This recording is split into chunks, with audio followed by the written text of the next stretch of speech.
Em nome do Pai, do Filho e do Espírito Santo. Amém. Amados irmãos e irmãs, é com muita alegria que nós estamos aqui para juntos estudar e meditar a primeira leitura que a Igreja nos apresenta para este domingo, dia em que nós celebramos a festa da dedicação da Basílica do Latrão. Festa essa que não costuma tanto cair dia de domingo, então vou tentar fazer um vídeo bem explicativo, até para que você também entenda o sentido desse contexto litúrgico. A primeira leitura deste domingo se encontra lá em Ezequiel, capítulo 47, versículos 1 e 2, 8 e 9 e o versículo 12, que nos diz assim: Naqueles dias o homem fez-me voltar até a entrada do templo, e eis que saía água da sua parte subterrânea na direção leste, porque o templo estava voltado para o oriente. A água corria do lado direito do templo ao sul do altar. Ele fez-me sair pela porta que dá para o norte, e fez-me dar uma volta por fora até a porta que dá para o leste, onde eu vi a água jorrando do lado direito. Então ele me disse: Estas águas correm para a região oriental, descem para o vale do Jordão, desembocam nas águas salgadas do mar, e elas se tornarão saudáveis. Onde o rio chegar, todos os animais que ali se movem poderão viver. Haverá peixes em quantidades, pois ali desembocam as águas que trazem saúde. E haverá vida onde chegar o rio. Nas margens junto ao rio, de ambos os lados, crescerá toda espécie de árvores frutíferas. Suas folhas não murcharão e seus frutos jamais se acabarão. Cada mês darão novos frutos, pois as águas que banham as árvores saem do santuário. Seus frutos servirão de alimento e suas folhas serão remédio. Amados irmãos e irmãs, antes de começar a explicar a leitura, eu trouxe aqui alguns comentários importantes para que a gente entenda que festa é essa. Em primeiro lugar, a chamada Basílica do Latrão é a Catedral de Roma. E a gente sabe muito bem que o Papa, ele é bispo. Né? Talvez muita gente não saiba disso, mas é aquilo que a Igreja nos ensina. Né? O Papa é o bispo de Roma. E, uma vez que a Basílica do Latrão é a capital de lá, ela acaba tendo essa importância singular. Né? Ela, inclusive, é chamada de São João de Latrão, oficialmente. Ela foi fundada lá no século IV e é a igreja mais antiga de Roma e também considerada como a mãe de todas as igrejas do mundo. O fato da gente estar celebrando a dedicação desta basílica, então a gente está celebrando o quê? A consagração do altar e da igreja, que é o momento pelo qual o espaço é oficialmente dedicado, né, pela figura do bispo para o culto divino. E, historicamente falando, essa basílica ela serve então como um sinal de unidade do Papa, né, juntamente com todos os bispos, e por que também não pensar na unidade da igreja como um todo, né? E aí, até mesmo para você entender o sentido litúrgico, quer queira, quer não, neste domingo, a gente acaba voltando a olhar para a igreja com modo mais enfático, como casa de Deus, né? Então a gente começa a refletir um pouco de que nós somos chamados a sermos templos vivos do Espírito Santo, que a igreja de fato é casa do nosso Senhor. Também a gente pode pensar na questão do altar, no altar que é o coração da celebração eucarística. Então, o altar tem como centro, a igreja tem como centro o altar, que é onde Cristo ali se oferta a cada um de nós. Então, podemos pensar na centralidade de Cristo em nossas vidas também. Como eu já falei, a dinâmica também é a unidade da igreja. E por que também não pensar um pouco sobre a importância da igreja, né? E aí a gente começa a refletir um pouco sobre a fidelidade a qual nós somos chamados a viver, a fidelidade ao Evangelho, a fidelidade àquilo que de fato é a vontade de Deus. Agora, voltando então o nosso olhar para a primeira leitura, porque eu espero, né, que essa explicação já tenha deixado muita coisa clara, a primeira leitura se situa lá no texto de Ezequiel. E aí, o profeta Ezequiel ele atua por volta do século 6 a.C., durante o episódio histórico chamado Exílio da Babilônia, que foi o momento pelo qual o Império Babilônico, liderado por Nabucodonosor, acaba invadindo a região de Jerusalém e sua redondeza e acaba levando uma parcela da população exilada para a Babilônia. Uma vez que ele atua exatamente dentro do exílio, ele começa, obviamente, consolando o povo que estava longe de sua terra, que se sentia abandonado por Deus muitas vezes, que estava longe, né, do templo de Jerusalém que tinha sido destruído, que estava então longe também de viver a sua religiosidade de modo coerente, como eles eram acostumados. E o profeta, inspirado por Deus, acaba também trazendo essa promessa de restauração e de vida plena.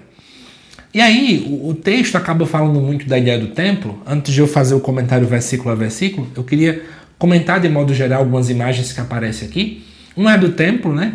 Que coloca na sua cabeça. Se para nós hoje o templo já tem a sua importância, para o judeu naquele tempo a importância era muito maior. Porque para nós o templo é o local da celebração eucarística, o templo vai ter o sacrário também lá dentro, né? Então a gente olha muito para o sacrário. Mas a gente também sabe que na nossa casa também podemos rezar, falar com Deus. Mas para os judeus naquele tempo, o foco, né, ainda mais fortemente era a ideia do templo. Então, ali era a morada de Deus, Deus habitava acima dos céus e no templo. Não tem essa visão de Deus estar em todo lugar, como a gente tem tão fortemente também hoje.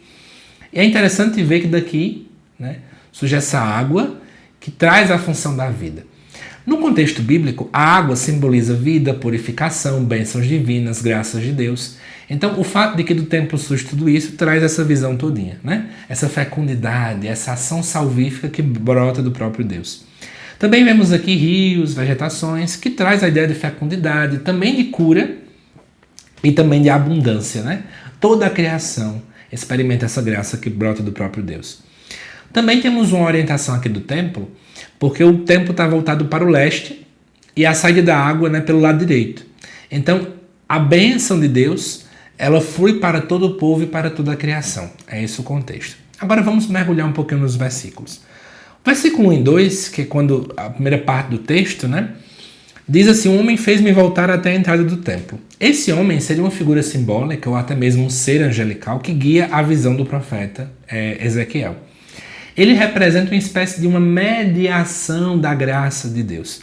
Diz o texto que a água sai do lado direito. Se você, por exemplo, for até olhar nos Salmos, o Salmo 110, versículo 1, vai trazer um pouco da ideia do lado direito, né, também, que sempre simboliza na Bíblia a força, a bênção e a justiça.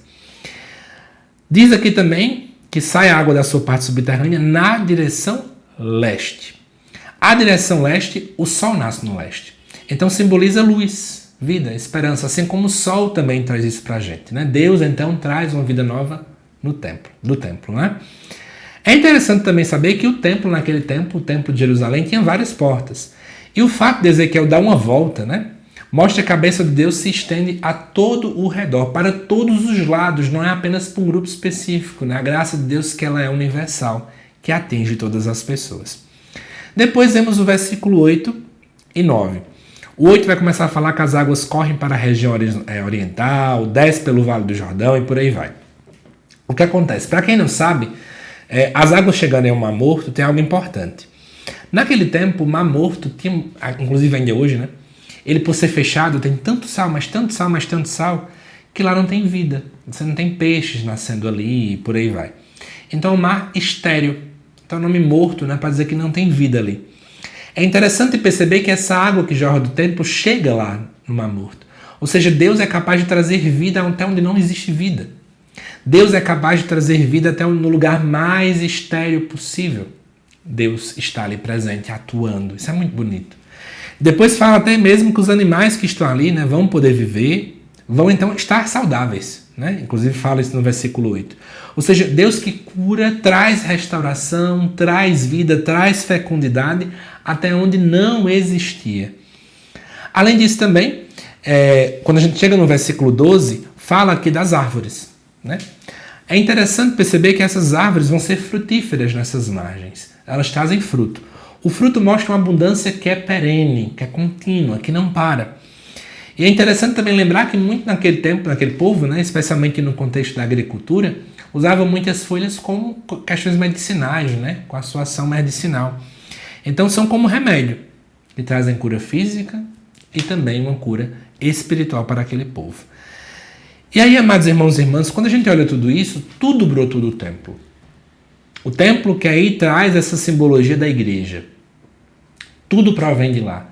E quantas vezes no mundo de hoje, que é a coisa que a gente mais vê na internet, são pessoas criticando a igreja, falando que é melhor continuar em casa, porque cada um tem a sua igreja, eu tenho uma visão de Deus, eu tenho a minha igreja, o meu templo que é o meu coração. Olhar para essa festividade é dizer que nós não somos a favor desse tipo de visão. Jesus trouxe para nós a igreja, né? Porque de fato era preciso ter algo para nos orientar e nos dar discernimento, porque sozinho, cada um com seu olhar, cada um com sua visão, uma hora ou outra a gente vai cair, uma hora ou outra a gente vai escorregar, né? Eu acho que olhar para essa festa também é dizer nós não somos a favor do que o mundo prega sobre ser igreja. Nós não somos a favor dessa visão de igreja muito individualizada, individualista, né? Parece que é uma igreja a cada esquina, como se cada um fosse criando a sua. E para além de tudo isso, eu acho que algumas coisas esse texto acaba nos provocando. Primeira coisa, a gente vê que Deus nos oferece uma bênção, né? Uma grande graça, como sendo essa espécie de água viva que o texto acaba nos colocando aqui. Mas a grande pergunta não é se Deus traz essa água viva para nós, mas se a gente tem permitido com que essa água viva transforme a nossa vida. Será que eu tenho deixado Deus transformar tudo em minha existência? Tudo em meu coração? Ou será que eu sou alguém resistente à graça de Deus? Segunda coisa, nós também temos, né, um templo interior que é o nosso coração, porque nós somos templos vivos do Espírito Santo. Mas será que eu estou permitindo com que eu também seja esse templo perene, permitindo com que a graça chegue até os outros que acabam me alcançando? Né? Porque às vezes parece que a gente, em vez de permitir com que a graça de Deus chegue até o outro, eu me torno um obstáculo. Eu atrapalho, né, a caminhada do outro para chegar até Deus. Será que eu também estou aberto a Deus me curar, restaurar, a trazer fecundidade à minha vida? Ou será que eu sou como um mar morto, estéril, fechado, sem trazer vida? Tem pessoas que são capazes, infelizmente, de tirar a vida de onde elas chegam, né? Como dói saber que tem gente que é assim, que o pessoal fala, quando fulano não está aqui nessa reunião, quando fulano não está aqui, a coisa flui tão bem, mas quando fulano chega, a coisa muda, né? Como dói saber, repito, que temos vivências dessa forma. Eu acho que a gente é convidado aí a refletir, será que eu sou assim, né? Peçamos ao Senhor a graça de uma vida diferente. Amados irmãos e irmãs, o rio que o profeta Ezequiel fala, ele leva a vida a todos os seres, a todas as árvores. É preciso que sejamos sinal de bênção e da vida plena, que somente Jesus nos traz. E aí, olhando para a dinâmica dessa festa, né, da dedicação da Basílica, eu acho que é importante também refletir sobre a nossa missão enquanto igreja. Nós, enquanto igreja, temos levado a vida? Ou será que a gente tem levado só mais discórdia? Só mais divisão? Temos levado ao povo quem é Jesus, ou temos apenas parecido com os fariseus daquele tempo, que só estavam aí preocupados em apontar o dedo, em condenar o outro? A igreja é chamada a trazer vida, gente. Esse é o nosso chamado. Essa é a nossa missão. Aonde não existe vida, aí a igreja precisa brotar e dizer, não, estamos aqui para trazer a vida plena. A vida trazida por Jesus Cristo, a vida prometida por Jesus. Que a gente possa aprender com Cristo, né? Assim como do seu lado aberto jorrou sangue e água. Que nós também possamos, muitas e muitas vezes, deixar com que o mundo nos perfure. Mas quando o mundo perfurar, saia sangue e água, saia vida, saia misericórdia, saia amor. Que nós possamos, nesse domingo também, rezar. Rezar pelo futuro da nossa igreja, rezar pelo Papa Leão XIV, para que Deus possa dar discernimento a ele. Rezar pelos nossos bispos, pelos nossos padres e também por todos nós leigos e leigas, né? Para que todos nós possamos ser fiéis à nossa missão. Uma missão árdua, mas quer trazer vida para este mundo. Espero que você, amado irmão e irmã, tenha gostado desse estudo, desta reflexão. Eu te aguardo nos próximos vídeos aqui do canal, tá bom? Até mais!